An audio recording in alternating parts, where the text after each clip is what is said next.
Welcome to Top Tier Wrestling, your ultimate destination for all things AEW and WWE. Whether you're a hardcore wrestling fanatic or just a casual viewer, we've got you covered with the latest news, in-depth show reviews, and our unfiltered opinions on everything happening in the world of professional wrestling. Join us as we dive into the high-octane action, dramatic storylines, and backstage buzz of AEW and WWE. Get ready to step into the ring with us and stay on top of the wrestling world. This is Top Tier Wrestling.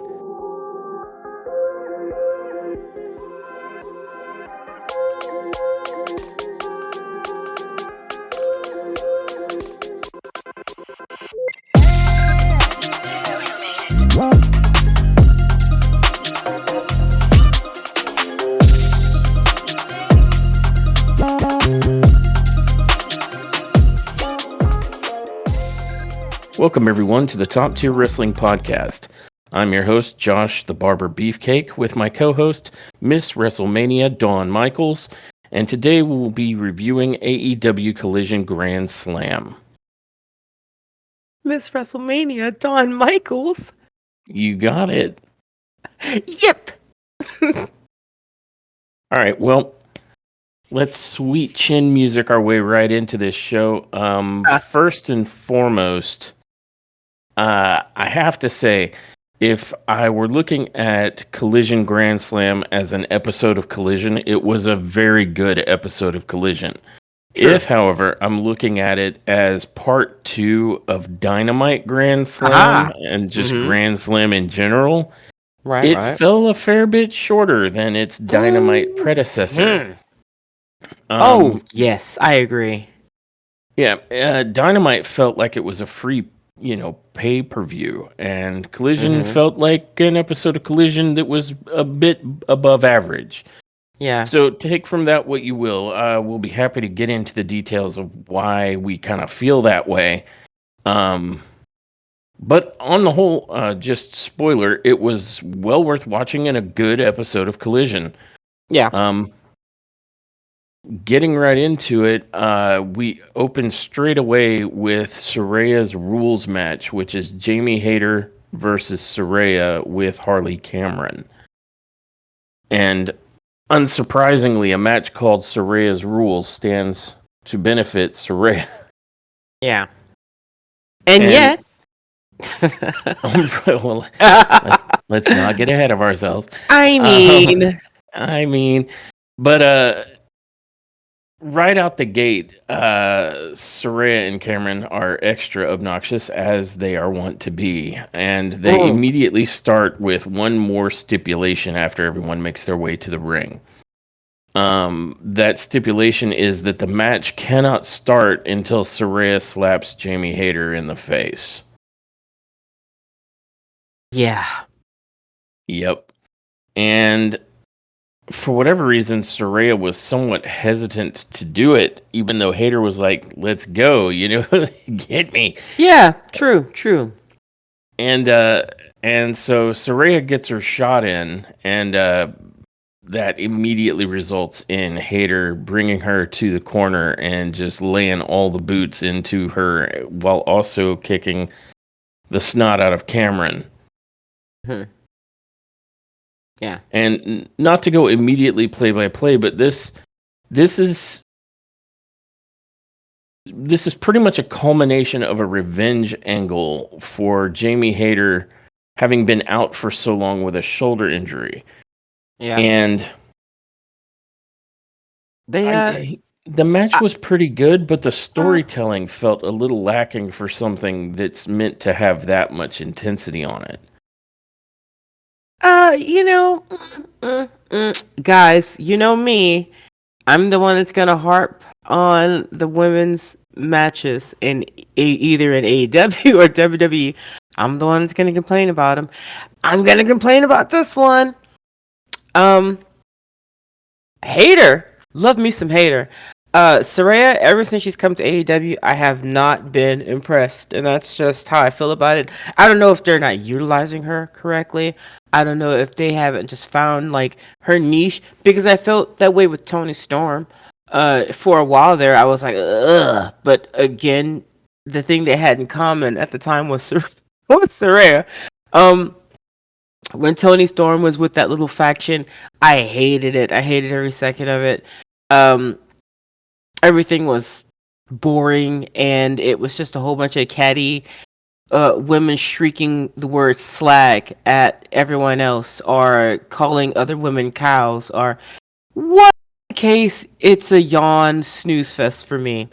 It takes me back to the days of the divas, which was a for me. So this is no exception. Um, I can say that AEW went all out on that pawn shop budget. Somebody went to a local pawn shop and bought everything they could find, stuff like video cassette recorders, keyboards, um, Yeah, like where'd they even locate a cookie VHS at this sheets. point? Cookie Yeah. sheets. Like just all kinds of dumb stuff. I saw a lot of Saraya waiting for her next move. Um, Especially when there was a particular time where Saraya, Hayter, and Cameron were in the corner, and there's a chair. Saraya's crouched down. She has the chair in front of her. Um, and it's folded. It's laying flat. And then Hater's standing up in the corner, and Cameron is somewhere like grabbing her leg or something. I don't know what's happening there, but she's essentially trying to distract Hater from paying any attention to Saraya. But the whole time, I couldn't help but watch Saraya just sit there crouched down, waiting for her moment. Grab the chair, let the chair go. Grab the chair, let the chair go. Is this it? No, not yet. And it's like, oh, and that's usually one of the problems that I have with the women's matches is I can see them thinking through the match. I can see it on their faces. They're like Bianca Belair used to be bad for it. She's gotten a lot better. That's why I say used to.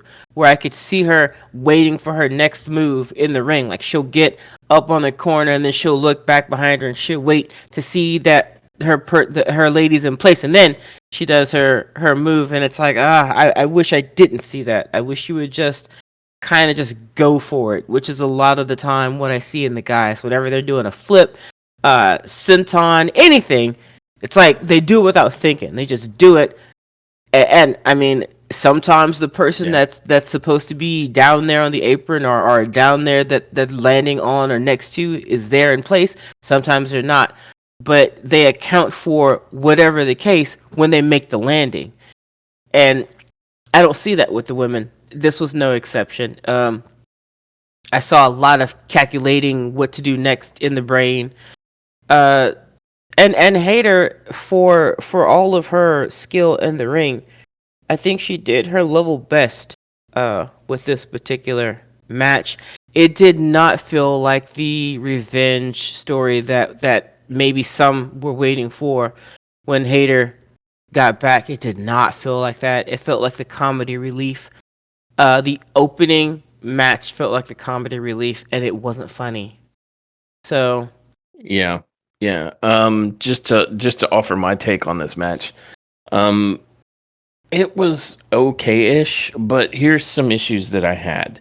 One, for a huge revenge match, like this is Hayter's big comeuppance on the woman that took her out for a year. I didn't feel that level of intensity going into it, like not at all. Like a surprising lack of hate, maybe from Hayter on this one. And so I didn't feel the story that sets up this match. And then the other sort of element is that it's a Saraya's rules match, which outside of kind of that opening kicker of the match can't start until, Saraya slaps Hayter, didn't really manifest as much more than like a street fight style match where there's weapons and stuff and it's no DQ.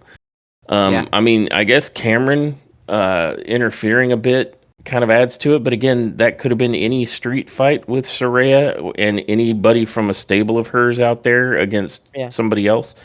So this whole big Saraya's rules things didn't really manifest in any kind of overly unique way either. Yeah.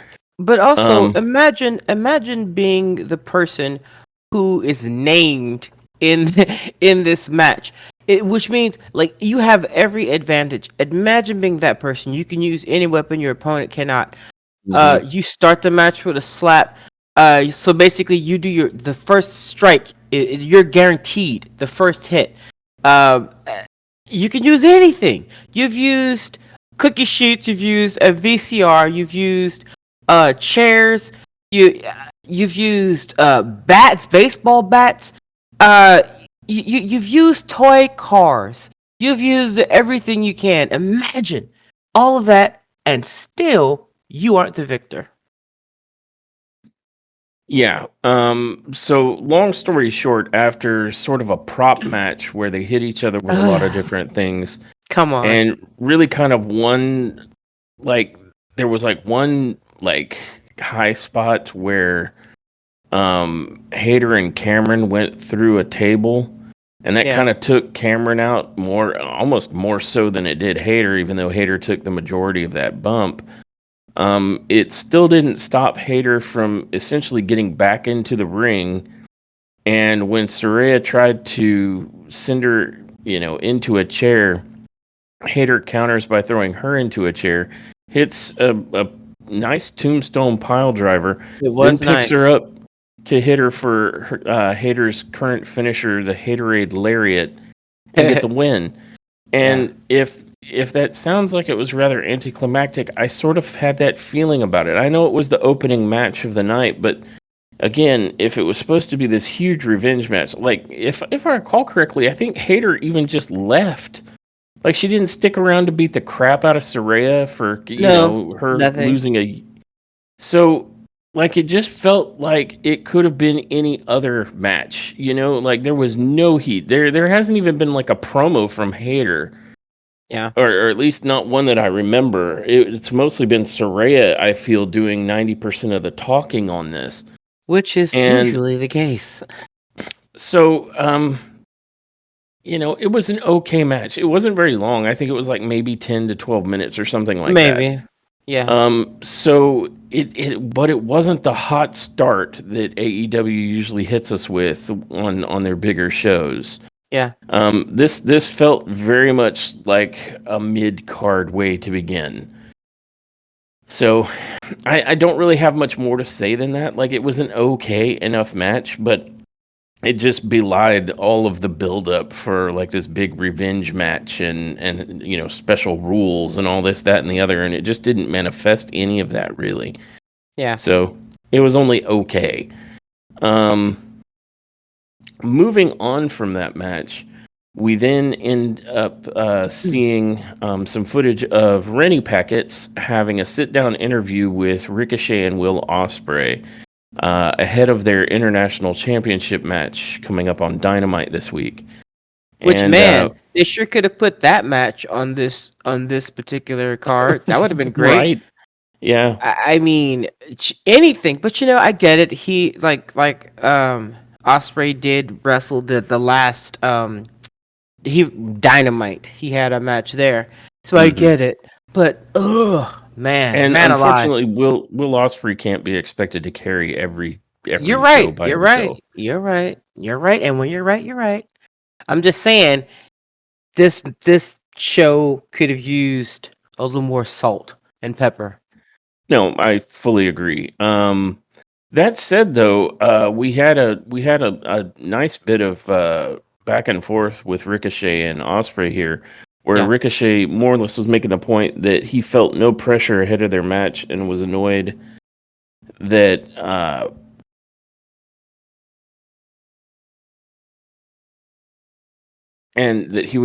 that he had challengers lined up to take him on before he could even get a look at the landscape of AEW. And Osprey said something along the lines of Ricochet had forgotten who he was, I guess, during his hiatus in the WWE. Yeah. And now the pressure was on him to prove that, his little bro, a reference to what Ricochet had called Osprey, hadn't Yeah. surpassed him. And if I recall, Ricochet quite seriously referred to himself as, the greatest wrestler on the planet. And it's like, he is one of the only people that uses that kind of a phrase and says it ever. And it's genuine. Like, Osprey probably is the greatest professional Oh, I wrestler on thought the you said planet right now. Ricochet. No, I thought you said Osprey. Ricochet said If I Osprey. did, I Okay, yeah. misspoke. I meant Osprey. Yeah, no, and I listen. I'm a huge fan of Osprey. I will mark out for Osprey on any given day.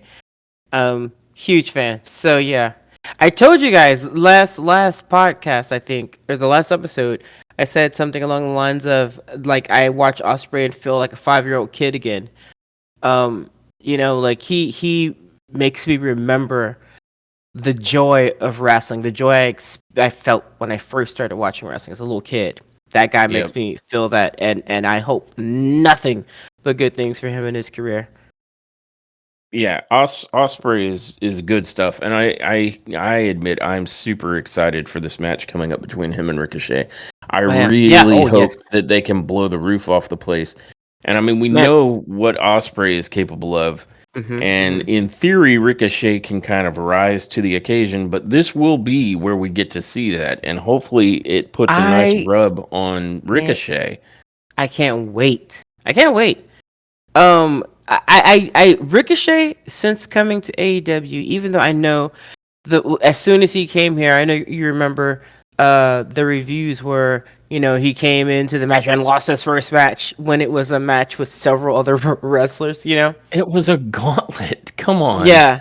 Yeah, but then so whenever he came to AEW, guys, whenever his first match was a gauntlet match, and everything that we saw, all the headlines where Ricochet comes to AEW, loses first match.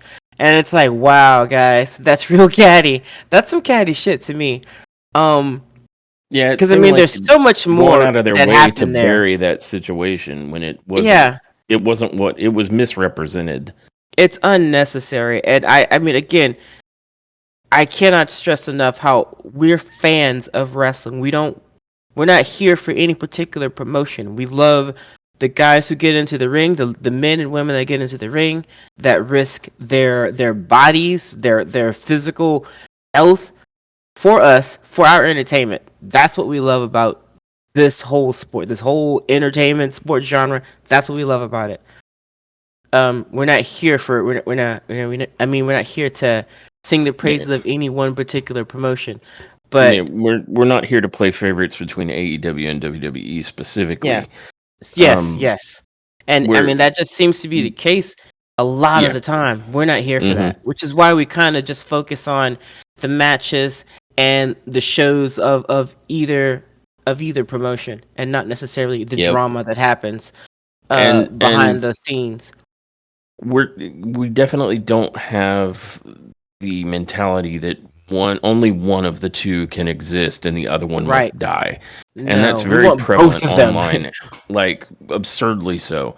Yeah. And so here we think both can thrive, and the real winners will be fans like Dawn and I, and Yep. everybody else who just loves really good pro wrestling.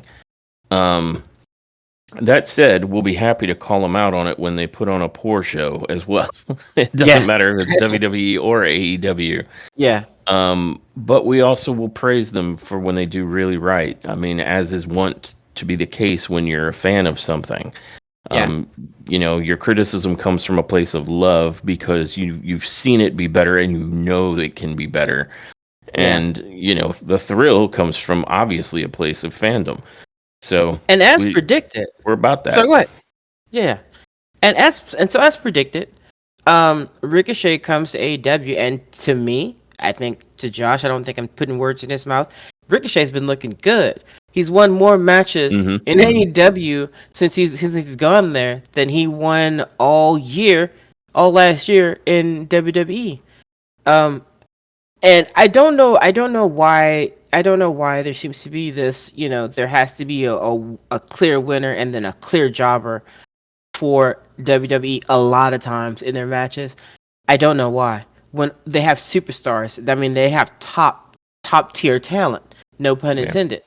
AEW has the same, and Ricochet gets there, and I think he looks good in AEW. In that promotion, he shines bright like a diamond. So whatever the case, I cannot wait to see him and Ricochet. Ricochet has had some really awesome matches in WWE. The one that he had with Logan Paul. Everybody remembers the iconic flying through the air to reach each other from opposite ends of the ring. So and Logan Paul is no joke. So I cannot wait to see Ricochet with Will Ospreay. I am here for it. Here for it with popcorn and beef jerky. Here for it. Snap it to a Slim Jim. Yes. No Slim Jim paid promotion. Just a lot of love for Macho Man Randy Savage, having been part of that particular advertisement for years. And I think LA Knight has somewhat inherited it from him now. Yeah. Which I don't know. I feel like they picked the right guy for that. All right. We're all over the place today. It's just fun. I like talking about wrestling. Moving on from that very good promo and being very excited for that upcoming match on Dynamite, we come to a Tornado Trios match, which is going to be the Learning Tree, comprised of Chris Jericho, Brian Keith, and Big Bill, versus the Conglomeration. This configuration of the Conglomeration, let me say that 10 times fast, is Kyle O'Reilly, Mark Briscoe, and Orange Cassidy. And there's been some heat the past few weeks between the Learning Tree, Chris Jericho, and Orange Cassidy. So this is brought into this particular match. Yeah. And it did not disappoint. It was like a tornado style match, so I don't think anybody had to like tag in. And that being the case, you just ended up with all 6 men going ham on one another from the get-go. Yeah, it was pretty crazy. And like early on, Cassidy blocks a punch with his backpack, and then later revealed that he had a giant like brick in his backpack. Like Jericho punched it and was like, ah, and it's like, what's in there? And we saw some other really nice bits of wrestling between all of the men, but the real high spot, because this also wasn't like a terrifically lengthy match. The real big high spot was a point where I believe Mark Briscoe had gotten Chris Jericho onto a table near the corner and was fixing to do the Froggy Bow. And this is after Jay Briscoe was able to land the Jay Driller on Jericho, which was it impressed me for 2 reasons. One, Briscoe goes for the Jay Driller a lot, but he doesn't get to get it off that often. And 2, he got it off on Jericho. So Jericho's still out there selling crazy pile drivers. I appreciate that.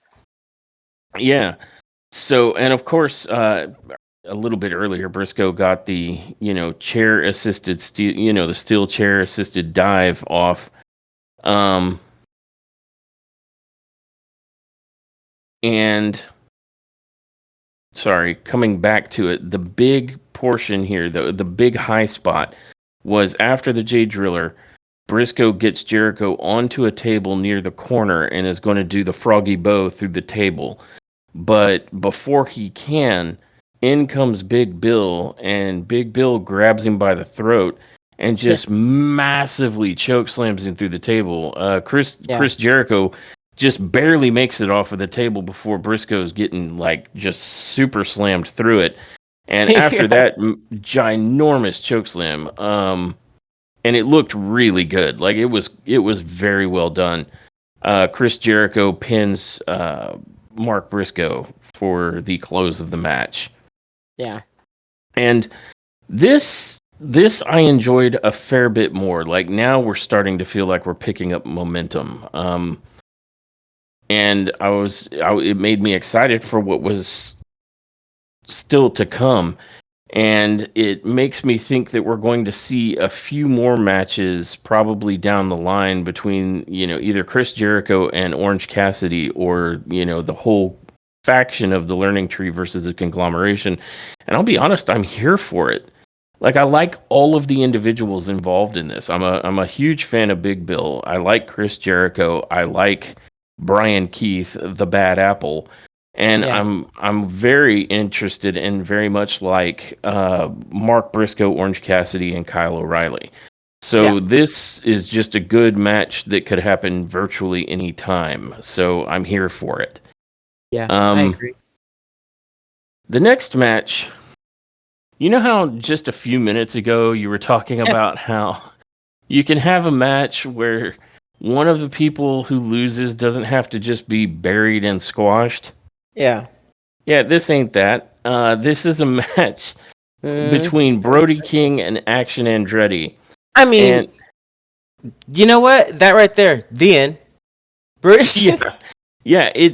You guys know what happens. If you're familiar with Action Andretti and you're familiar with Brody King of the House of Black, then almost immediately you are thinking this is a horrible physical mismatch. Like, Action Andretti is a good enough wrestler, but he is now wrestling somebody who is about 3 weight classes too big for him.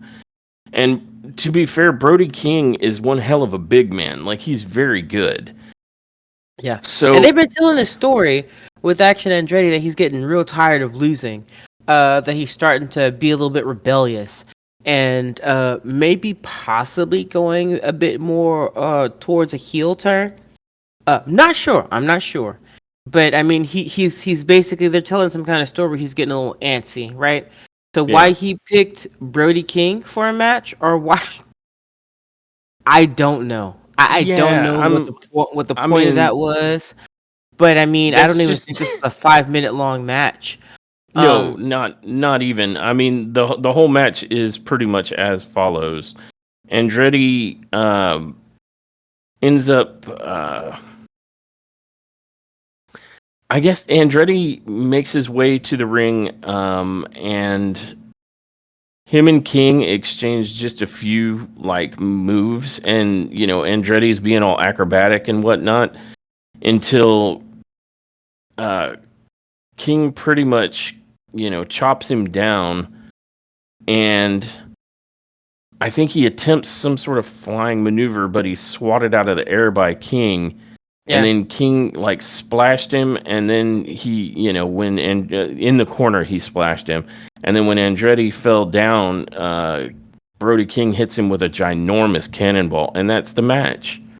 Like, it really wasn't very long, and it went exactly how on its face it looked like it would go. Action Andretti gets squashed by Brody King. The end. Yeah. Then after the match, for some reason, Lance Archer and the Righteous come out. And they attack Action Andretti. And basically Top Flight and Leo Rush, because they had come out by that time to help their friend.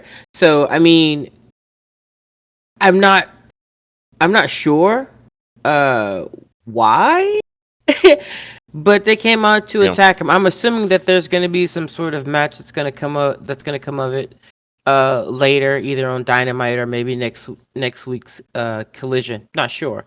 But for some reason, they came out and they did some attacking. I don't know. I'm here for it. I like that whole segment though was just kind of awkward, because I'm not really sure why the match with Brody King even happened for Action Andretti. Yeah. No. And I mean, it's not like we didn't know what was going to happen. Honestly, there's no way he would have come. There's no way he would have come out with a victory here. So maybe 3-4 minutes was that match, and then Lance Archer, Righteous came out and they had some heat. I think Andretti did a dive onto Vincent, and that was about it.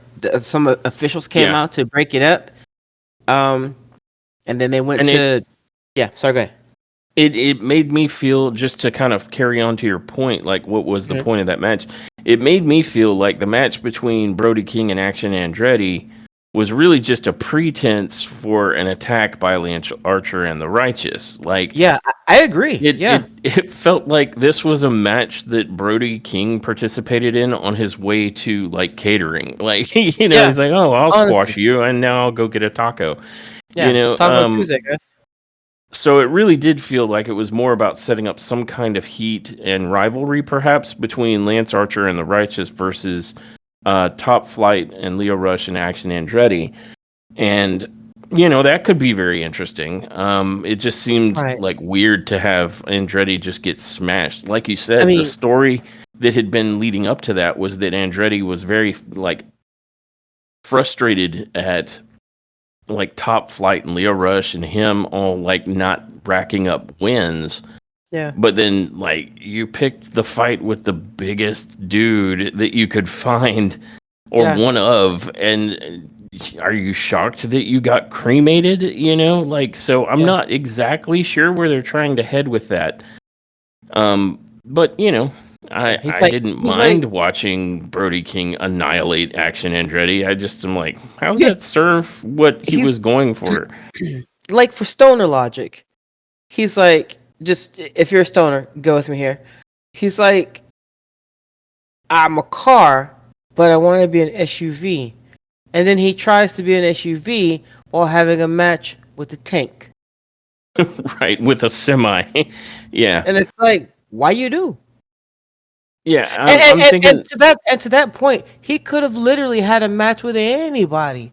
I don't know why he picked literally the biggest wall. He's like, what's backstage right now? No, I not Murderhawk. Give me something worse. What's right. worse than Lance Archer back there? No, I need something worse than Lance. Luchasaur. Nope, no worse. Give me worse. Who you got? What's that, Brody King? Bring him out. Why? Yeah. Why you do? Why you And do? Stop it. I'm kind of, I mean, I admit I'm curious. Like, I like Top Flight. Like, they're very Yeah, good, and I they need like to stop Action with that Andretti. airline gear, but We've they need to stop we've with that. we've But been watching Action Andretti, and he got put on the map by Chris Jericho, giving him like a pop win. no, So it Chris was like, Jericho who's doesn't. He doesn't help young talent. Stop it. No, you're right. You're right. He's He all is about himself. never putting anyone but himself over at all times. Never. I say Um, sarcastically. Sarcasm, guys. Super sarcasm. So I feel like I've watched Jericho do little else but actually help other talents rise, to be perfectly honest, I since that mean, sarcasm will be lost on people and folks that just want to be down on Jericho. That from ain't your me. mouth to God's ears. I So, don't think but that guy has done anything but whatever. We yeah, digress. no, I agree. Like, he's doing it right now with the Learning Tree, and before that, he was doing it with the Jericho Appreciation Society, and he did that with Action Andretti, putting this kid on the map. Yeah. So selfish bastard Jericho, Judas. SOB. Yeah, so, I'm just not seeing that manifest. Yeah. Um, that said, I mean, that's what made us notice Action Andretti, and all of these teams are decent enough. So, and I kind of agree. They haven't really been racking up the win count. So Yeah. I'm curious to see where they want to go with that. But running straight into the wall known as Brody King, I'm like, how did that serve? Like, are you just reinforcing the fact that you haven't had a win in a long time? I guess You wanted to he lose fast? Is that what this was about? he literally could have like gone backstage. They could have set up a giant brick wall prop, and they could have had him run at that brick wall from about 50 from about 50 yards, and then just smash into it head on, and that would have been that would have been the match, and that It would have been probably would have been equivalent. Yep. easier for yeah. And then after he ran into the wall, then he like lays himself out, and then Lance Archer and the Righteous come up and just start beating him up. Yeah. And then Yep. that could have been, you could have done the same thing. Like, Action Andretti, why did you run into that wall? I can't take it anymore. A smash, like anything other than what we saw there. It's like Andretti of the Jungle. Watch out for that tree, and then he's just splattered. But I am intrigued to see where this might be going with regards to Top Flight. Maybe a heel turn, like you said, with Action Andretti. Yeah. I'm curious about all of that. And I mean, Lance Archer and the Righteous versus Top Flight could be a very intriguing match as well. I mean, everybody's gonna die. Well, I mean, Lance tells us that. I mean, everybody dies. I swear to Christ, that's like his only line. Like he could be backstage with Renee Beckett, and she's all like, Lance, what's your plan for tonight's match? Everybody dies. And for dinner, what did you have? Everybody dies. Like, is that made with beef or chicken? Everybody dies. Yeah, that's pretty good. And when you see the grizzled young veterans, do you grit your teeth? Everybody dies. Everybody dies. Okay. Yep. All right. So moving on. We next see. Wait, I have one more. Oh, okay. Hey, Lance Archer. How do you get from one country to the next? Everybody flies. All right. I really thought that was about to be a whole lot darker than it was, so I'm glad that's where you went with it. Oh my god. Oh. Goodness. So, speaking of everybody who dies, next up was Jack Perry. And he was driving his scapegoat bus through New York, heading to Arthur Ashe Stadium. And he finally made his way there for his title defense against a mystery opponent. So the next match, necessarily, is the AEW TNT title match, Jack Perry versus, and the mystery match, or rather mystery challenger, turned out to be Minoru Suzuki. And I was a little surprised that that's who they went with. I was like, oh, okay. I mean, I guess Minoru was like, you know what? I'm not gonna say it. He was like, I'm free tonight. I don't need to beat up Asuka today. So you did it. You said it. That's because it actually happened. Come on. Yeah. I mean, not that I have anything against Minoru Suzuki, but like that was almost the least interesting mystery challenger I think you could have found. Kinda, sorta. I mean, yeah, a little bit. Oh God. Okay, so Minoru Suzuki, in Japan, I've seen a lot of his older matches. I saw the match that he had with Asuka. I've gone back in Japan. My man was a beast. Like a force to be reckoned with. Psycho. I mean, like he was crazy psycho out there. And I kind of feel like here he's a lot more tame. Right down to the shaking of hands and other things like that. Like that's just some things that I don't really recall him doing in other promotions. Again, but I'm not super familiar with him. Like I'm not like 100%, 100 on him. I know more than just AEW about him is what I'm trying to say, but not so much that I'm up on every single match he's had in his career. I just know that going back and reviewing a lot of his matches, he was crazy, this dude. And I say was because he's much more toned down now. I don't know if it's because of age. I don't know if it's, I don't know, but he's a lot more tame now. And this match, I you know what I can say? I can say the Minoru Suzuki from 5 years ago, from just 5 years ago, would not have lost to Jack Perry. That's what I can say. And so this I mean, and you know this is gonna be a match where Jack Perry wins. I'm not like spoiling anything. You've watched this, Jack Perry's not gonna on him. Right, he's not gonna lose this match. It's just for me, Uh, I honestly feel like Jack Perry was a bit more vicious than Suzuki in this match.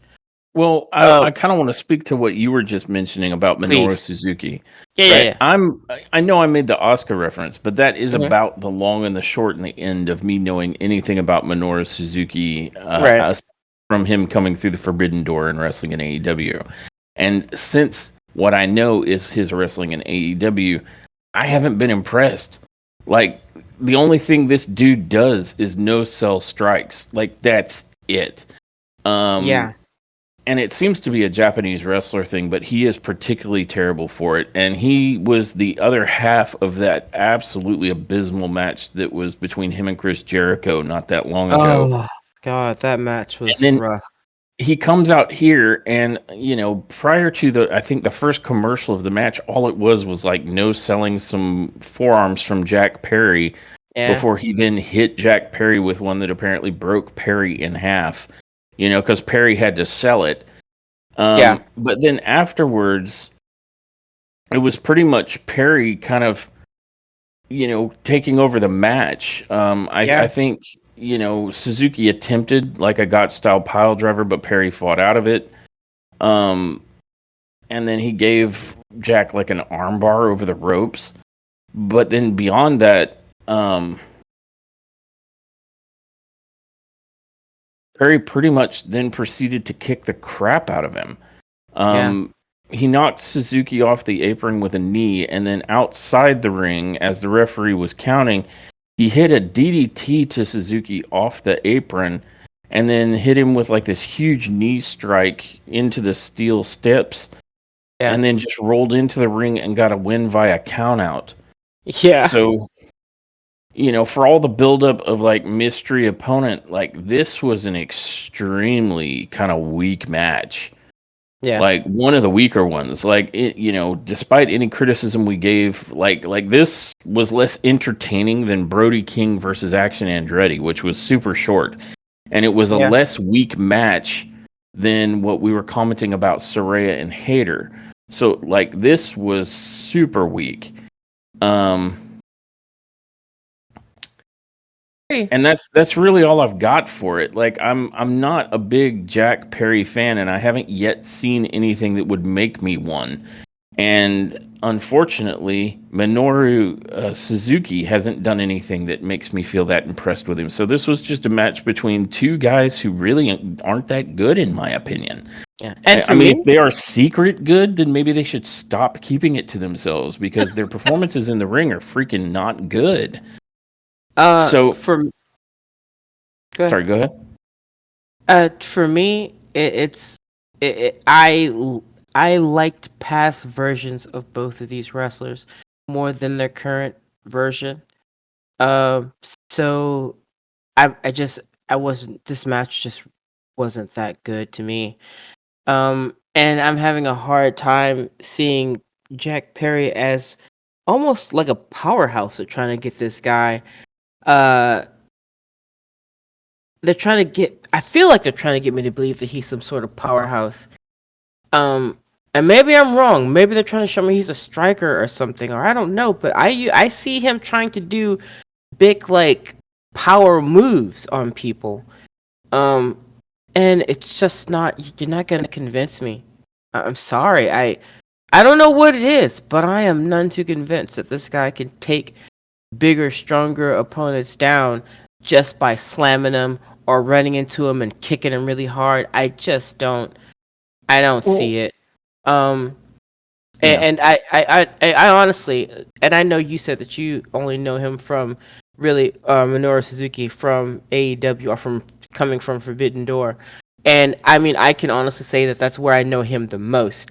But just going back and looking, just spending 1 or 2 days looking at his older matches, and I can see that I'm a bigger fan of that guy than I am of this current version of him. And Jack Perry has never been a top favorite of mine, but I liked him much more when he was Jungle Boy.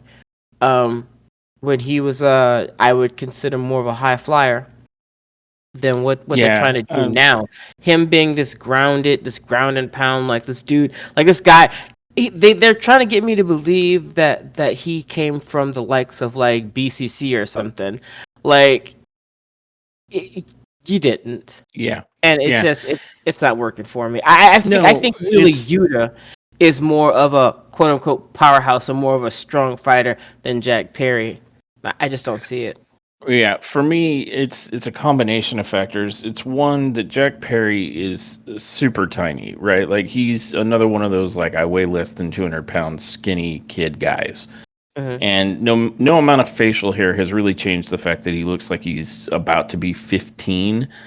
Um Yeah, and so he has no physical like intimidation factor. Like he's not imposing in the slightest. yeah, And he doesn't cut very good promos, so they effectively stopped him cutting promos. Like now he just runs into the ring, wrestles, and leaves in his little bus.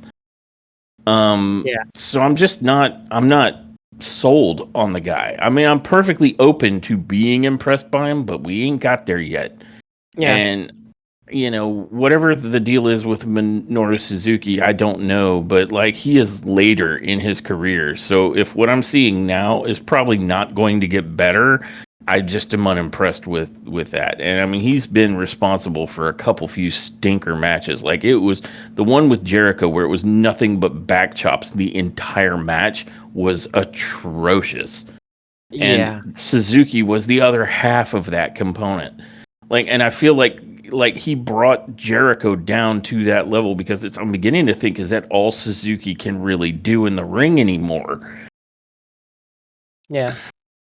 So Is get chops, and don't sell chops. yeah, so not to spend too much more time on that because it really isn't worth it. Like this was one of the most skippable, pointless matches on the card, to be perfectly honest. At the very end of it, after Perry won by a countout, he attempted to do some more damage to Suzuki, and out comes Katsuyori Shibata, who makes the save. The And then butter at the end, bread. Shibata and Suzuki shake hands. So there Yeah, was that's at it. least that. I would have been more interested in a match between Katsuyori Shibata and Jack Perry, to be perfectly honest. Yeah, true. Um, but moving on from that, we come to the AEW World Trios title match, and this is the BCC or whatever they're calling themselves these days. It's Claudio Castagnoli, Pac, and a very reluctant Wheeler Yuta trying to Wela defend Yuda. the Trios champions and or championships, I should say, and Commander and Private Party are the challengers, with Alex Abrahantes accompanying. And the drama of this match is that Wheeler Yuta hasn't really had anything to do with. I don't know if they're the BCC or if they're the Moxley crew or whatever since Mox came back and attacked Brian Danielson. And so this is the first time we're seeing Wheeler Yuta attempt to play nice with this group that he clearly is very upset with. And Yeah, this match was good wrestling, but it was even better storytelling. And yeah, um, that's really where it was shining. Throughout the match, we're seeing Claudio and Pac pretty much kick the life out of Private Party and Commander. Although yeah, Private Party and Commander did have their high spots as well. I think I remember seeing Pac getting hit with a DDT, and Pac sells a DDT that makes you think he is actually dead. yeah, Um, yeah. He sells the crap out of those I DDTs. mean, it's Like brutal looking. he's on his head. I mean, it's just Yeah. it's insane. But what kind of stood out was that Claudio and Pac kept repeatedly trying to tag in Wheeler Yuta, and Wheeler was like, "Nah, I'm good." Yeah, It was for a while until finally, I believe it was Castagnoli just forcibly tags him into the match. And at that point, you have a very reluctant Wheeler Yuta in this match, and largely, uh, Private Party and Commander are avoiding Yuta in some respects because they're dealing with Castagnoli and Pac. Yeah. And so at one point, you're having a whole series of like, the members of Private Party and Commander running out there and attacking Pac and Castagnoli at ringside, and Wheeler's just sort of passively watching. And then I believe it was Brother Zay, Isaiah Cassidy, who sneaks up behind Yuta and attempts to hit him with a roll-up pin. Yeah. And Yuta kicks out and then hits Isaiah with an angle slam, and you start to see Yuta kicking into gear. Like he really wasn't that into it, but now that he's been attacked, he's starting to switch on. Like initially, he's still kind of like relaxed about it, but then he gets set off. Yeah. And in fact, there was a point where he goes for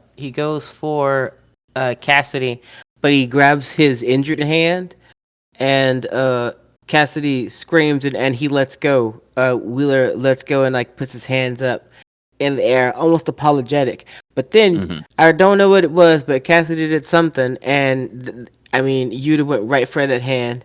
He went right for it and just started wrenching it, and then he gave him the hammer and anvil shots, and he just tore into him. Yeah, and it was at that point that you sort of see the Wheeler Yuta switch, and now he's like in berserker mode. And you know how we just recently talked about how the hammer and anvil shots that Nigel McGuinness was given to Danielson were kind of soft and pillowy versus Yuta's were like, I am trying to kill this dude right now. Yeah. Yuta's were insane. And with Yuta going full berserker, he is wrenching the hammered hand of Isaiah Cassidy, drilling him with those hammer and anvil shots. Yeah. And then immediately spins him around to flip into cattle mutilation. And that, of course, secures the victory. And like Yuta doesn't want to let go.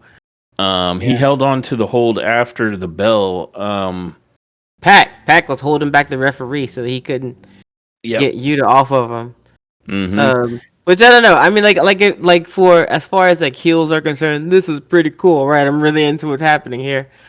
Yep, and then eventually Yuta sort of came to his senses and lets go of the hold. And then he's got Castagnoli and Pac both cheering him, like they're clapping. And he just sort of has this disgusted look and just rolls out of the ring. And this was fantastic storytelling. Like, not only on a couple of levels, like because we have Yuta being disgusted with the way, I guess, the remnants of the Blackpool Combat Club treated Danielson. But we also have Yuta feeling slightly disgusted at this like new version of himself where he snaps and just goes ballistic and suddenly he is like a killing machine. Yeah, it's very much a like, come Yuta to the dark side. Yes. Use it. Yeah. So this blows my mind because like I like Pac and Castagnoli super well. Yeah.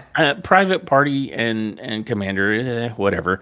But prior, like I was like, neither of us were a fan of Wheeler Yuta, and this whole story arc has really gotten us interested and over with Wheeler Yuta, and I'm just floored that they did that. Like, and that Yuta is pulling it off. Like he's conveying the emotions. He's showing us that he can act and be a character in the ring. Whereas before he was extremely milquetoast, and it's just really cool. Like this has become a story I am very intrigued to see play out now. Toast. That's the takeaway. Wheeler Yuta and toast. Toast, milk. No, I agree. So for that, I thoroughly enjoyed the match. And it was a fun one. And of course, cattle mutilation, they win. I think Pac and Castagnoli tried to raise Yuta's hands for the victory, and he was like, nah, and then he rolled out. Yeah. After that, we saw a really cool uh vignette A really cool go. of the Outrunners on Coney Island at a carnival, and I think they were cheating and riding bumper cars and living their lives, man. Right, trying to win carnival games. Yeah. It was really great because it's like they're the youngest men alive, and their promo is entirely like in the style of the '80s. Like it looks like it was videoed on a Betamax. Yeah. But at the same time, when they're playing the carnival game, like Pokemon, what is it? Pikachu is one of the prizes you can win. I'm like, they didn't have Pikachu in the '80s. They had Pikachu. Didn't they have Pikachu in the 80s? No, No? I don't think Pokemon was doing its thing back then. No, 90s then? I guess 90s is what? 90s, I think. Yeah. But it was still really great, and they were talking about like we'll do whatever it takes to win, and it was so good. And they were like, "We're coming for you." I'm here for everything that is happening with the Outrunners right now. Yeah. But then, moving on from that fantastic segment, we come to a real treat of the evening. A three-way lucha libre match between Hologram, the Beast Mortos, and Dralistico. And this match ends up being about as insane as you think it would be. Like so much Hurricane Rana and top rope dives and aerials with a fair piece of powerhouse stuff coming out of the Beast Mortos. Yeah. And Jesus. the back and forth between these three in like full lucha libre style was a thing of beauty.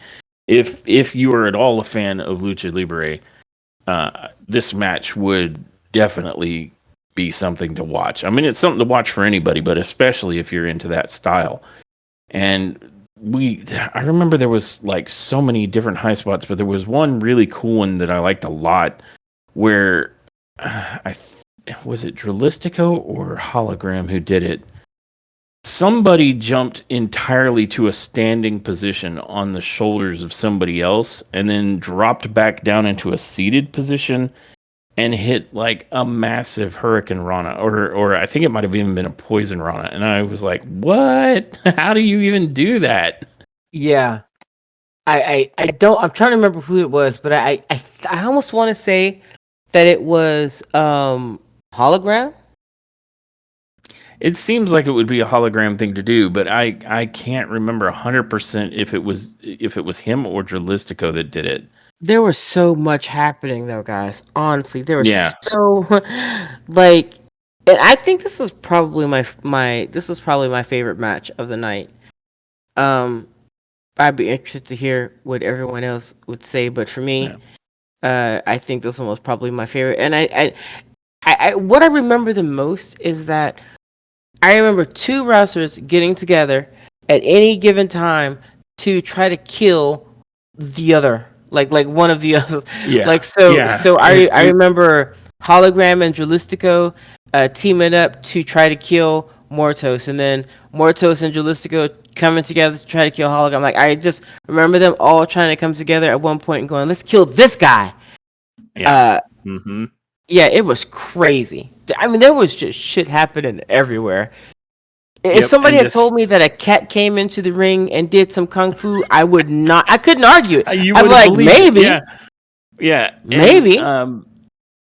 Kind of to pick up where you left off, it was there near the end of the match. It was Dralistico and Mortos teaming up against Hologram.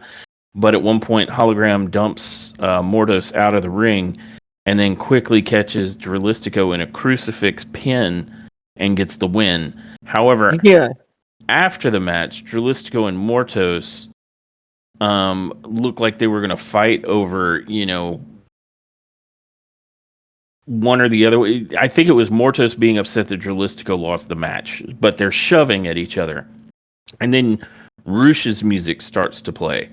and he comes out and he breaks up them fighting one another, and then all three of them team up to just kick the life out of Hologram, and then all three of them put their fists together to signal the return of La Faction Ingobernable. And I may have said that wrong. It's a heck of a word. You said it Ingobernable. like a Texan. You said it like Yeah, I you probably said it did. like a true Southerner. Yeah, Um, I don't think I Spanished that correctly. Um, I'm not gonna try. but it's like they read our minds, because what was it like on Dynamite, right? I think they had a match where Rush, sorry, and Mortos got the win. And we were Mm-hmm. like, oh, that would make an amazing tag team. Well, apparently they Yeah, agreed, because now it looks like Rush and Drolistico and Mortos have reformed that faction. and I'm here for Um, that.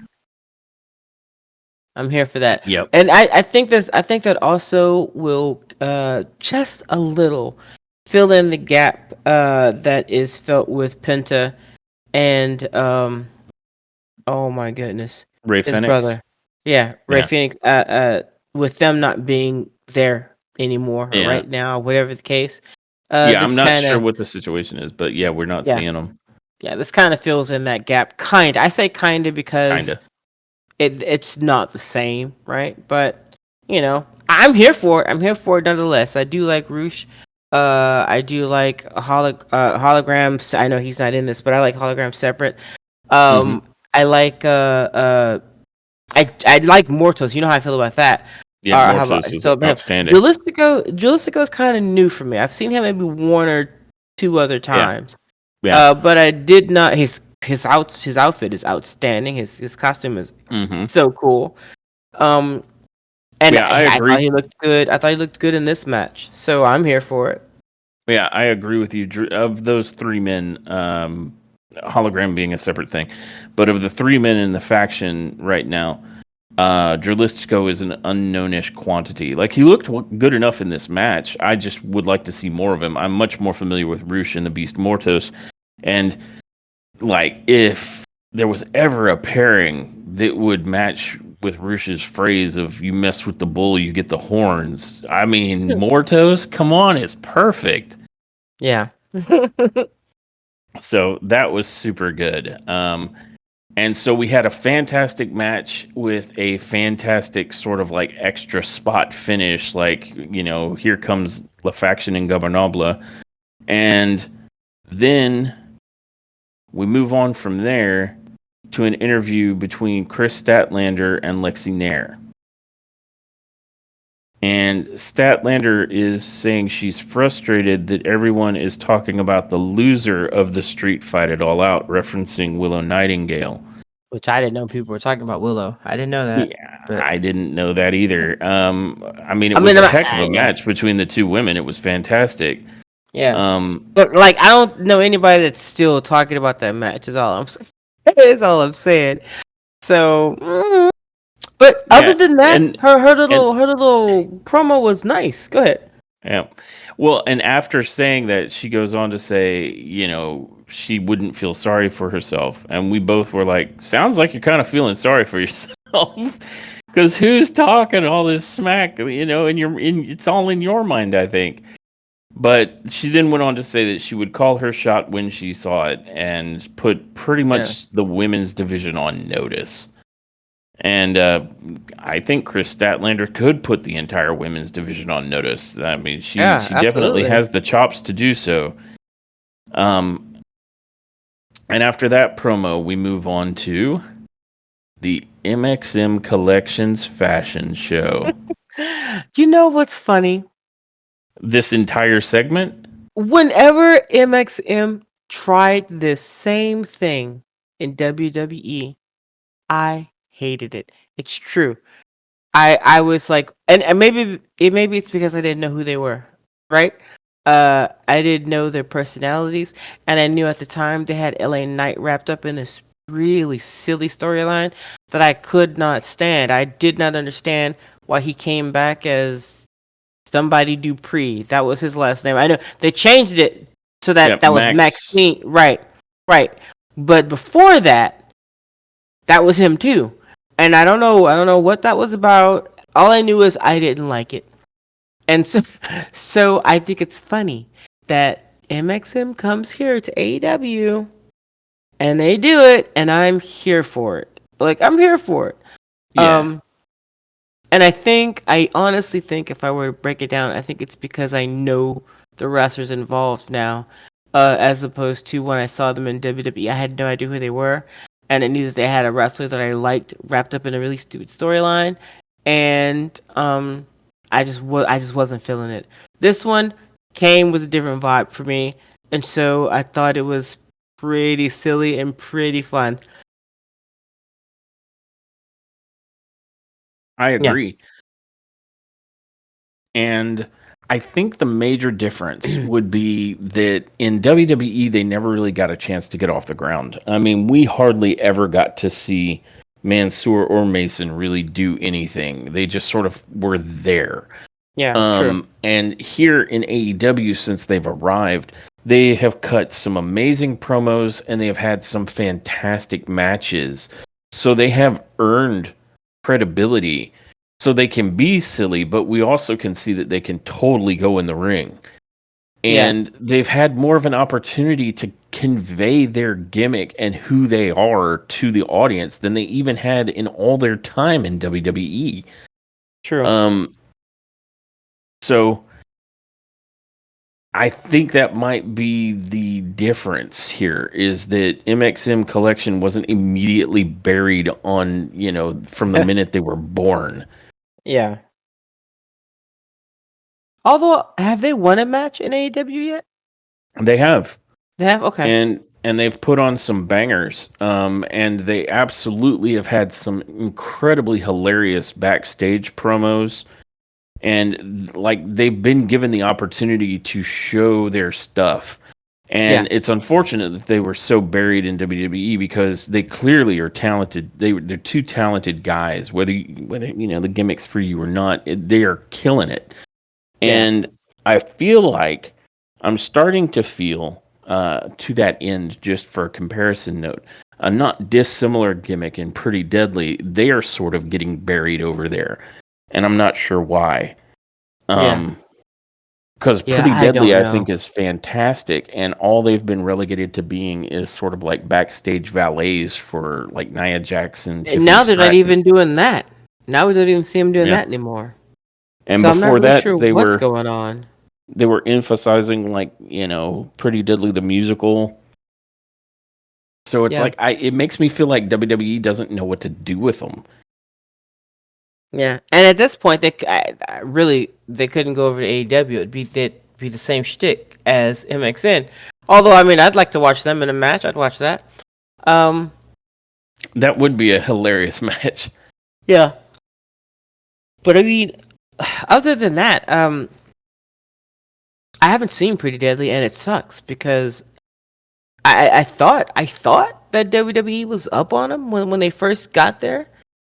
Um, but maybe one of them is injured or something. I don't know, but I don't know. Maybe, Haven't seen like they just started to die out gradually. Like it went yeah, from them having matches and winning to them having matches and losing to them having matches every so often to them having promos and no matches to them being valet for Naya to them disappearing. So yeah. So I don't claim to know, but yeah, I only made that comparison because and I only brought that up because it's a good comparison. Pretty Deadly and MXM, not a dissimilar stick. yeah, And over here, AEW is giving MXM a chance to breathe and to convey themselves and to actually get over with the audience. And yeah, so MXM is doing great, and by contrast, Pretty Deadly's being buried. They're going to be pretty dead soon, I think, if they yeah, keep this up. But I digress. This is MXM's fashion show, so we will go back to them. And yeah. the premise here is that they have mocked Max Caster for calling himself the best wrestler alive, which I Mhm. think is an absolutely fair criticism. Again, the only person on the planet Not CM Punk, not Bryan Danielson, certainly not Max Caster. The only pro wrestler who is believable when they say they are the best in the world is Will Ospreay. So it is a fair criticism. Yeah. And then, they kick off their Grand Slam fashion walk. They have a whole bunch of extras come out wearing wacky clothes and masks with like each one of their own faces, kind of as a masquerade. And and this is just it's insanity. Like they're fully committed to this piece of craziness, and it's funny. And then like this entire time, all of these other fashion show models, and I use that loosely, have been dancing around the ring. Like in the ring is like a shrouded, it looked like a person at the time, but they stood still the whole time. And you have Mansoor and Mason begin to talk about someone named Hans under this shroud or curtain, I guess. Shroud makes it sound morbid. And this is going to be the individual to model Max Caster's new and vastly improved jacket. This fashion approved jacket. Right. And when they pull the curtain off of him, it reveals Max Caster's jacket where they've cut a large like heart shape into it. Mm-hmm. And instead of saying best wrestler alive, it now says best dressed alive. And then they had Hans take off the jacket because whoever Hans is, because he's wearing the mask. Whoever Hans is jacked. And so like Mansoor and Mason are making a show of like losing it over, how jacked Hans is. Yeah. And they invite Hans to touch tips with them. And it looks like Hans is going to go for it, but then he grabs both of their tips and proceeds to twist. And it's then revealed that it is Billy Gunn who is in fact Hans, and he just goes ham on MXM.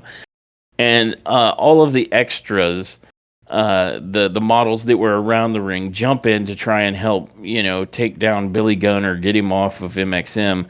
And then the Acclaim's music hits, and the Acclaim runs out there and just clears the ring. I thought sure it was going to be a rap before they got out to the ring. right. I'm like, no time. Get in the ring. No time. We need to quickly save Billy Gunn. Well, hold on. Hey, Caster. Hey, yo. Like, no. Listen. No, turn the mic off. Get in the ring. Yeah. That'd have been hilarious. And it ended up being a really fun and really cool spot. Like it gave me a lot of joy. I was finding that to be amusing, and it sets up like a big rivalry between the Acclaimed and MXM collection. Which we were just saying, MXM's been given some credibility, a chance to shine. Them going against the Acclaimed, I think, will only help them out. I agree. And I think they're going to be able to put on a killer match. I mean, Mason and Mansoor are no joke in the ring. Yeah. So, and the Acclaimed are solid as well. So, I think it's going to be an interesting and good match. And so that was a much better segment to sort of set up a rivalry than Brody King annihilating Action Andretti to set up a thing with Archer and the Righteous. You know what I mean? Yeah. But moving on from that really fun little segment, we are brought to the match between Hangman Page and Jeff Jarrett. And it's a new one on me. I've heard of each of these two things separately as matches, a lumberjack match or a strap match. Mm-hmm. They were like, no, we need more. We are having a lumberjack strap match. Yeah. And essentially what this boils down to is both Page and Jarrett will be forced to be in the ring, and neither one of them have a strap, at least not to start. For them, it's a regular match, but anytime either one of them gets thrown to the outside, all of the lumberjacks are hanging on to like about a foot long of folded leather strap with which to whip the bejesus out of whoever is unfortunate enough to let their feet touch ground out there. Which sounds like a really good time on a Saturday night, but not for this particular match. No, and it's not entirely. I mean, it's certainly more favorable in some respects for Jeff Jarrett because like there's wrestlers on all four sides of the ring, but on the side facing the entrance ramp, it's all of Jarrett's buddies like Jay Lethal and Satnam Singh, and so. And this comes into play a few times because there's a few times Jarrett ends up tossed out of the ring on that side, and so Jay Lethal and Satnam Singh only help Jarrett. Like they just roll him gently back into the ring and cheer him on. Whereas anytime Hangman Page falls to the ring, he is a man with zero allies. Deservedly so. I mean, it's not like he's been running around the past few weeks making friends. So all in all, a pretty good match, I think, between Jarrett and Hangman. And man, they sold those beatings with the straps too. By the end of the match, you could see the red welted skin on the back of Hangman Page. So they were not going soft on either of these two men. Yeah. Dark Order was out there, and the Bang Bang Gang were out there, and they were telling a little bit of a story here between Juice Robinson and Hangman, where Juice really went for I mean they went after everybody. They went after both Jarrett and Hangman, the Bang Bang Gang, whenever they went out on the apron. But Juice really went after Hangman. And I didn't even know that Hangman even knew who was whipping him that hard. Because I mean, his back was turned, you know? But Hangman will remember this. Well, and I think it was made especially obvious when at one point Paige had Jarrett set up for a buckshot lariat, but before he could deliver it, Juice Robinson, and this is against the rules technically, whatever rules you want to say are in here, they're supposed to be on the ground, but you know, Hangman's up on the apron fixing to deliver the buckshot, and Juice Robinson just drills him with the little strap. Yeah, and so I when think the referee wasn't looking. I'm pretty sure that for certain, you know, made sure that Juice Robinson was on Paige's radar. Yeah. Hangman will remember. Yeah, Hangman will just have to look in the mirror to remember how this happened. Yeah, there's like just like a word, like words in the upper right or left corner of the screen. Hangman Adam Page will remember this. And then it just evaporates. But no, he really got him good, and he did it when the referee wasn't looking. And I'm thinking, yeah, you don't have to look to hear the loudest back smack in AEW history. Was loud. Yeah. And like I would have been like, who set off a firecracker? But no, apparently the referee is also deaf. Yeah. Well, I mean, it's legal in this match for the most part. So that sets up a situation where Page, who is apparently completely crazy, he's crazy-eyed Page now. He jumps down to confront the like 800 guys around there. I mean, it's not that many, but it's like certainly. I mean, it's all of the Bang Bang Gang. It's the Dark Order, and none of these guys like Hangman Page. And it's Jay Lethal and Satnam Singh. So it's like this is a bad time for you. And yeah, you know, Page is like, I don't care.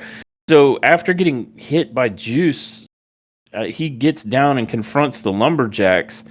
And so they're all, you know, congregating at this point. All of the Lumberjacks have come around to whoop Page's ass, which is right near the entrance ramp. And this sets up the darndest thing I ever thought I'd see. Because this sets up Jeff Jarrett to hit a dive outside the ring on the pile of all the lumberjacks and Hangman Page. And Yeah. in case I went too fast, Jeff Jarrett did a dive at the ripe young age of 94 on everyone outside the ring. Come on. I might He, be exaggerating, but ladies and gentlemen, he put his walker aside and he picked up his cane and he huddled all over. Huddled? What? He hurried all over to the corner so that he could jump at a speed well over 20 miles an hour. was it well over? Yeah. All right. His pacer, his pacemaker, his pacemaker exploded. Doctors had to come out and replace it before he landed on those men, or he would have died. I'm telling you, it was epic. I mean, his finisher's called the stroke, and I think he had one here. God.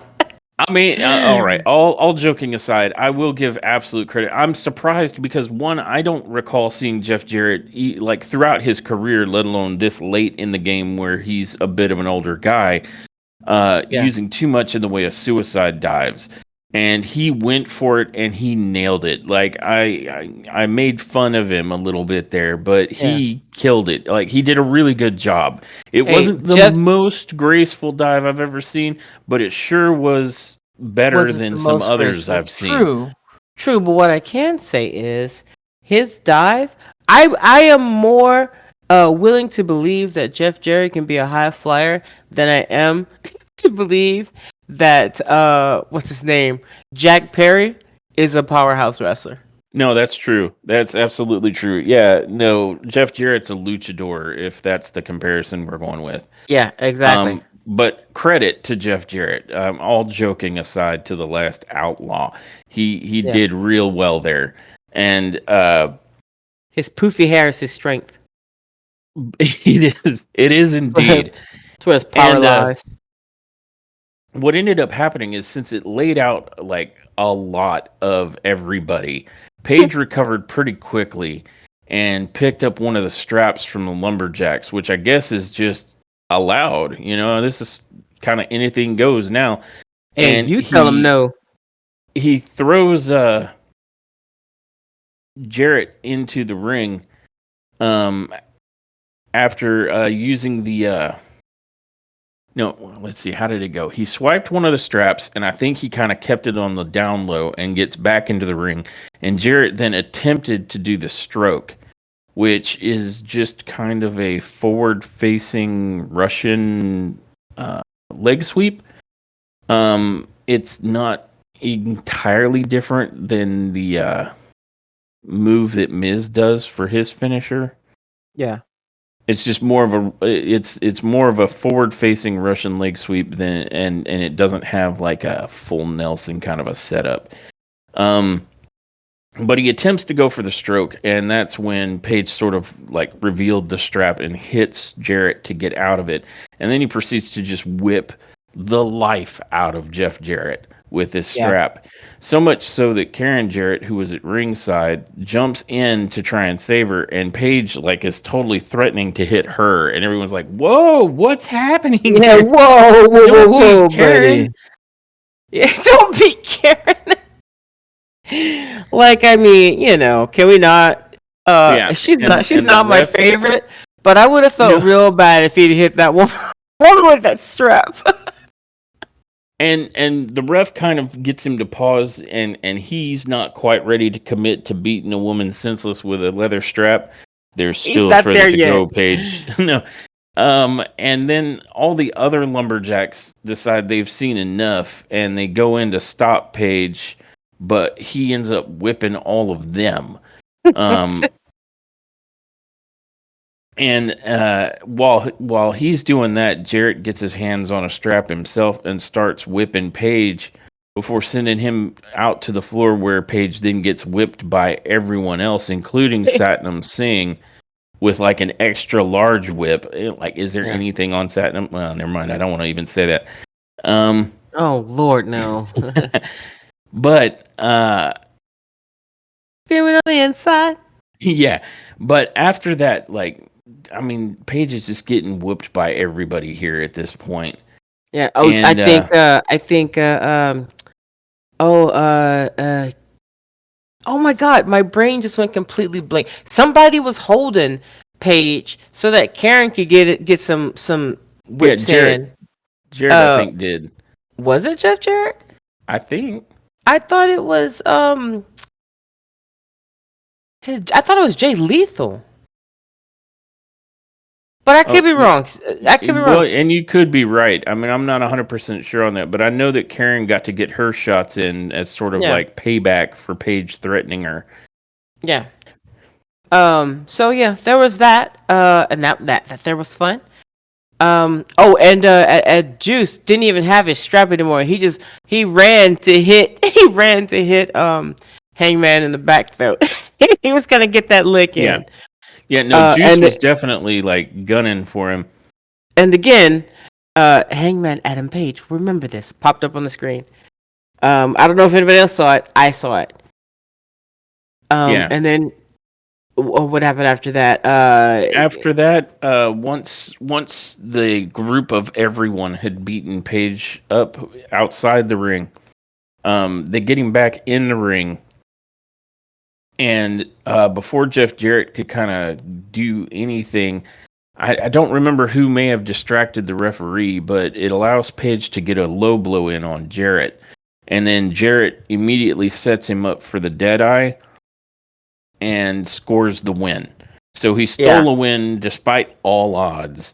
Um, and then after the match, Page singles out Juice Robinson. I guess, here's where him remembering that comes into play. He singles him out and gets one of those straps and like he puts it around Juice's neck and throws him over the top rope and proceeds to start trying to strangle him. And I mean, he's called the Hangman. Um, And it's only by virtue of Oh. the fact that the guns ran in and chased him off that I think Juice Robinson survived the night, and that was how that segment ended up ending, and It it was. it, it resulted in a singles match coming up on Dynamite. It is Dynamite, right? I think it's Yeah, I Dynamite think so. between Juice Robinson and Hangman Page. And I'm kind of here Man, for it. Like they did a lot to build heat between Juice and Page in that match. it was just for me. It was just the fact that there were so many men in the ring. Um, Hangman wins, and then he looks, and in that pile of men, he singles out Yeah, Juice yeah, Robinson. He literally attacks him, and all these dudes just go flying out the ring. They're rolling out the ring, and then he just goes after. He just goes after him, man. Like, and I just thought that was hilarious. And in my head, that's why I kept doing the whole Hangman Adam Page will remember this, because that's what yeah. popped up in my head the second he won, because he just looked down and was like, He went "You." straight after Juice. Yeah, And I was like, "Oh exactly. yeah, this one," and just Yep. went after him, which was hilarious. Yeah, Um, and I mean, he hung him. I mean that was what happened. I mean, yeah, that's what he does. That's what he part of his name. It's Yep, in the and title, I ladies. I have a feeling that if Hangman Page had been hanging Juice for much longer, the Juice's loose would have had a whole different meaning. Yeah. The juice is in heaven. The The Juice's spirit is loose. juice is loose in the afterlife. Yep. So I'm really looking forward to seeing that match because oof, Yeah. they built some hatred during that match. Yeah, but he's gonna kill. Hangman is gonna kill poor Juicy Juice. I maybe Um, I Juice mean, and the he can Guns hold his have been looking own. real good, and Juice can go. So I expect it to be a good match. I'm sure Yeah, probably ultimately Hangman will win unless the Guns are able to be leveraged in some fashion. But probably I don't ultimately. imagine it's going to be a. I don't think it's going to be a squash against Juice Robinson. I I think don't think they're it's gonna be a squash, but I do know that somehow he will be squashed. maybe at some point in that match there may be the squishing of the Juice. Um, Yeah, he's gonna be. orange juice. I don't Oh, know what and kind of juice he is. now you've roped in Orange Cassidy into this I feud somehow. I don't know what kind of juice Mr. Juice Robinson is, but whatever it is, he's gonna be all of it. See, that makes me think they need to It's get into a final rivalry. glass. They do. There needs to be a rivalry between Juice Robinson and Orange Cassidy, and Orange gets to tell Juice, like, after defeating him, he's now freshly squeezed or something. Oh my lord. He It's all probably there. would say something like that. Yep. But moving on from my terrible pun. Only if there's a drummer backstage to go boom. Yes, somebody. It's gonna be Kyle O'Reilly. He'll be there with just a little snare drum and like a tiny little cymbal. I'm here for it. Yep. And moving on, we come to the final match of the night, the main event, which is the AEW Continental Title Eliminator match. And again, I don't want to harp on this, but I don't understand the point of eliminator matches where you have to beat the champion in order to be given the opportunity to beat the champion. I don't get it. I don't understand why that's a thing. And I've never been a fan of it. The idea. It's not that I don't like the match. I'll watch the match if it's a good match. But I just don't get the idea of it. Like, I just beat the champion. What do you mean I get to beat the champion for the belt now? Yeah, so we got to go like the best 2 out of 3 or just the 2 out of 2. I don't know. It's weird. Yeah, I mean, It's it weird really to have to should beat the be. champ to have a shot at beating the champ. That is just strange to me. I just honestly think it should be the number 1 and number 2 contender have a match. Number 2 wins and beats number 1. He's now number 1, which means that he goes after the champion. It really should just be that. I don't understand the, all right, well, you get to have a match with me to see if you should have a match with me again, but this time for the belt. Oh, so I mean, and that's honestly giving more so the champion leverage.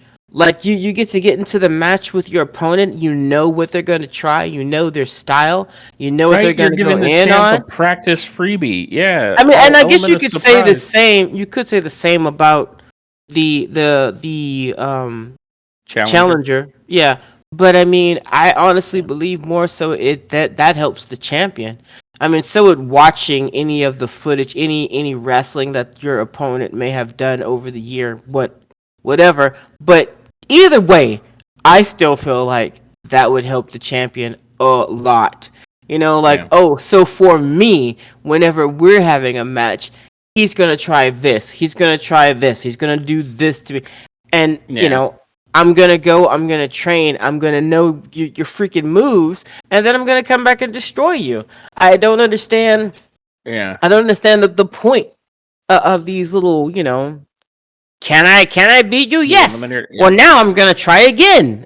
What? Yeah, exactly. It's like, okay, before we can let you into the Olympic Games to try and get this gold medal, you have to already win a gold medal. Yeah, you have to show me that you could win this gold medal by winning this gold medal. Yeah, so it's like you have to beat the champ twice to beat the champ, and it's like, what? So I don't know. Maybe I'm the only one. Well, you and I rather are the only ones that are bothered by it. But I don't know. I just, as a premise, it seems weird that you have to win against the champion for a shot at winning against the champion. Yeah, I don't know. It just feels awkward. Yeah, and I mean, again, I'm not bitching about the match. No, the match itself was fantastic. This just the premise is weird.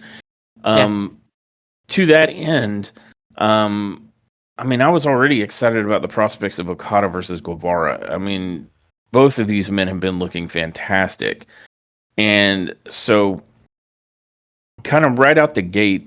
There's no shenanigans getting to the ring, so both just did their intros and arrived. And kind of during that early part, we get confirmation that Hangman Page and Juice Robinson are announced on Dynamite. Yeah. And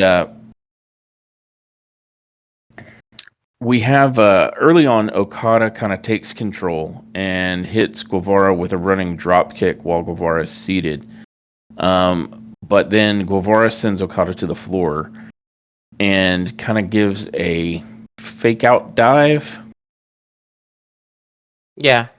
And again, I don't necessarily want to do like a full play-by-play, but Okada and Guevara really had a lot of good give and take in this match. Yeah.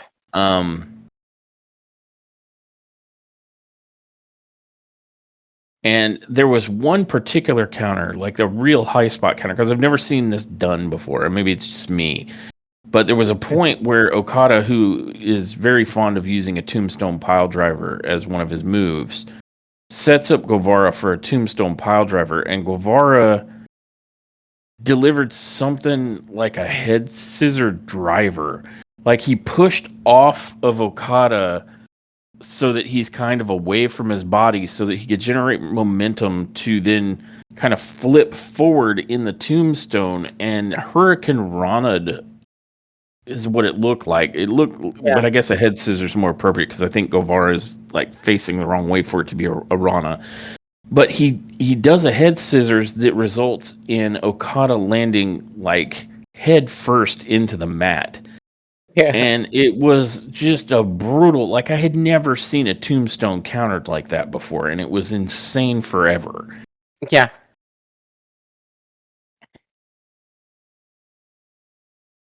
And then, like, another one of the big high spots was Guevara, hitting Okada with a suicide dive and then following it up with like a top rope moonsault. Pretty much the playbook of Guevara. Yeah. It looks good though. It looks good when he does it.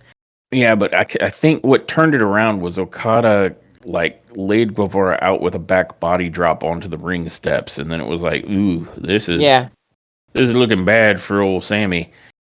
Yeah, again, I did not think that I didn't see Sammy winning. I was there for a good match, and I think that's what we got. But I mean, eventually, Okada does the two things you're gonna expect to see from him, which is give the audience the middle finger, which he does, and then give his opponent the Rainmaker. Yeah. And this ended up being a really good back and forth in the last, like, I guess, chapter of the match, right? Because prior to that middle finger, Okada had drilled him with what was it, Okada's big signature drop kick, and then like a Macho Man style elbow drop prior to giving the middle finger pose. Yeah. And so at this point, and I actually think the first time after he gave the middle finger to the audience, I think he tried for the Rainmaker and didn't succeed. I think Guevara gave him a Spanish Fly at that time, and then classic Okada. I think he put himself in between, or he put the ref in between himself and Guevara. Yeah. Mm-hmm. But that I mean, nothing really happened there. Like I think the ref was able to avoid getting hit.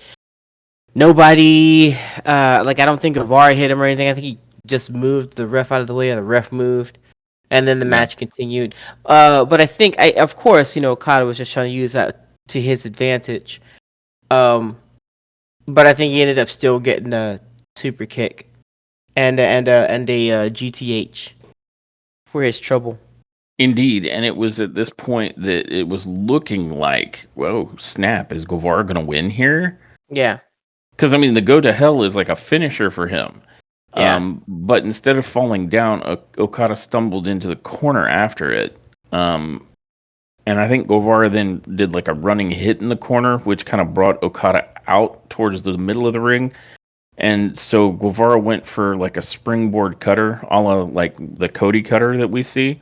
Mm-hmm. But it allowed, like, Okada had the wherewithal. He was playing possum, because we've noted that Okada's super good at that. He's so good at it. Like, really good at it. And so instead of a cutter occurring, Okada kind of caught Guevara and then reached around and hit the Rainmaker, like, pretty smoothly. Like it was a really smooth transition from that like cutter catch into the Rainmaker, and then Guevara got like turned inside out by it. Yeah. And that, of course, led to the finish with Okada retaining his belt. Yeah. But it was a heck of a match, and like I said, some good back and forth and a couple of really brutal spots. I'm kind of sad that it was an eliminator match, though, because like, does that mean Sammy Guevara goes to the back of the line? Has he lost his chance? I Because Okada Guevara was actually really good, and I'd love to yeah. see it again. And because I think it would be cool if Sammy could win that belt off of him, but I don't know if that's where they're going with it. It was I a good don't know. match, though. Yeah, it really was. Um, and that was kind of the thing. Even though this was not as good as Dynamite, um, Yeah, it was still a good show. And I think you summed it up best at the very beginning of this recording when you said that if this had just been a regular collision, this would have been amazing. But yeah. because This. they put but because they put the words Grand Slam in there, we have Hmm. to compare it to Dynamite's Grand Slam, which just was amazing. I almost Yeah. feel like they could have taken some matches, some of the matches here from Grand Slam, like some of the weaker ones, and put them on Grand Slam Dynamite and kind of spread it around a little bit Evened it out more. more. Yeah, Yeah, yeah, because it really did feel like what we got on Wednesday, Dynamite Grand Slam, was a pay-per-view. What we got on Collision was an excellent episode of Collision, yeah, but by attaching Grand Slam to it, it puts it in our heads, or at least it did for me and you. We're looking at it as like part two of Grand Slam, yeah, and yeah, under that under those conditions, it did not hold up. Like it was no, not anywhere near as good. And again, it wasn't bad at all. It just like Dynamite Grand Slam was on another freaking level, and this would be an excellent episode of Collision. Like as part two to Grand Slam, it's like a C. As a Collision episode, it's an A. Is the yeah, best true. way I could put it. Yeah, that's a really good. Yeah, I like that. I can go with that. Yeah. If I was gonna just compare it to Grand Slam, like Dynamite Grand Slam, then yeah, no, this is definitely C, C plus maybe. Yep. Um, compared to Dynamite's Grand Slam, but for Collision, this was an A plus. This was an A plus Hmm. episode of Hmm. Collision. Yep. And I know how that maybe that sounds weird, but I honestly, guys, if you just take a look at Dynamite Grand Slam and just make it one long event. Watch this one, watch that one, and then watch this one. And I feel like you'll come away saying the second half of this event or this live show was lame Yeah, compared to the would be first. significantly weaker. Yep. Yeah, compared to the first. I'm not saying that it's bad, but comparing it to Dynamite Grand Slam, and I have to say it is definitely the weaker of the two. Definitely Right. the weaker. Yep. So my recommendation would be adjust your expectations that this is just an episode of Collision, and Yeah. it'll be mind blowing. Yeah. But yeah, making it part two of what Dynamite did, and not as much. Still good. Just Still good. you're gonna feel deflated comparing the two like that. Yeah. But as an episode of Collision, it's absolutely worth your time. Total watch. And, with those adjustments to expectations, I would also say this is fairly top tier. Like, there really wasn't too many, like, negatives, and there were a bunch of, like, cool high spots. It just wasn't the highs. The peaks weren't as high as what Dynamite gave us earlier in the week. Yeah. But there really wasn't a bad match. There were some that were missed opportunity matches. I feel like Jamie Hayter and Saraya could have perhaps gone a little bit longer, and they could have made a bigger stink about how much this should have been a revengey thing between Hayter and Saraya. And I Yeah. feel like they didn't capitalize on that as much as they could have. But it wasn't a bad match. Just unrealized potential. Yeah. Other than that, what would we say was like the worst match? Soraya, the very first one. For me, it's the very first one. Is it? Is it So- really? Because I'm inclined to go more with Jack Perry and Minoru Suzuki. Honestly. Oh, you know what? Yeah. Yeah. I think that's fair. Yeah. So all told, you got a lot of matches and a lot of stuff happened, and you've got a match that has unrealized potential in that first match, maybe a little too short. And then the only bad match of the night, like the one I could have done without and really was kind of let down by, would be the TNT title match between Jack Perry and Minoru Suzuki. Yeah. Otherwise, everything else was banging. The trios title match with Claudio Castagnoli, Pac, and Wheeler Yuta, and Private Party and Commander was amazing. We get, all of the promo stuff in between was pretty fantastic, particularly the Outrunners. The three-way Lucha Libre match is my match of the night. Hologram, Beast Mortos, and Dralistico were out freaking standing. And I then agree. right behind that, I would probably put the main event match. Okada and Guevara was a really solid match. The Lumberjack strap match with Hangman Page and Jeff Jarrett was good, had some good storytelling. We got to see Jeff Jarrett fly over the top rope. I don't even know what to make of that. And by the end of the match, Hangman Page is wearing the battle scars on his back. They were beating him with that strap. The skin don't lie. Yeah. MXM Collections fashion show was a fantastic spot. So I mean, it was really, really good. By any metric, this was good. When you put it on the scales, this was a great Collision. The only scale on which it looks slightly underwhelming is if you consider it part 2 of what Dynamite's Grand Slam was. That's the only way. Otherwise, this was a really solid, good show with only like one pitfall match. Yeah. So I'll go ahead and give it top tier, but just mind your expectations after what Dynamite Grand Slam gave us. Yeah. I agree with that. All right.